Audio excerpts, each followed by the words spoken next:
Barbie Fortesa update. Ang kasama sa event si Barbie for pagdiriwang ng Pag-asa, The Alay Cup 50th Anniversary Benefit Concert sa darating na July 8 sa Araneta Coliseum. Yun, abangan si Barbie dyan. At meron din silang mga kasama si Barbie. Ang dami nila. Kasama din ang Ben.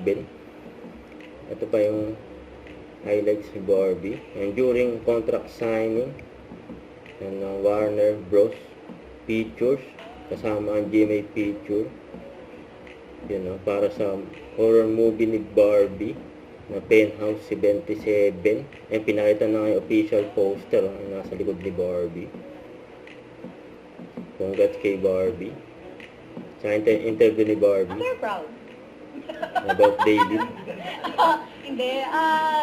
Si David kasi napaka-hardworking yung businessman. Basta ang wish ko lang para sa kanya, every night he goes to sleep, masaya siya. I really am a fan of these types of films. Yung mind-bending horror. Yung talagang Sa movie niya. ang target nila talaga yung utak mo. Plays with reality eh. That's why it's so scary kasi masyado siyang totoo. Magagrasp mo talaga yung horror kasi totoong buhay siya nangyayari. Don't forget to subscribe, click the notification bell for more updates. This is Richard Reaction Vlog. Stay tuned for more videos. See ya.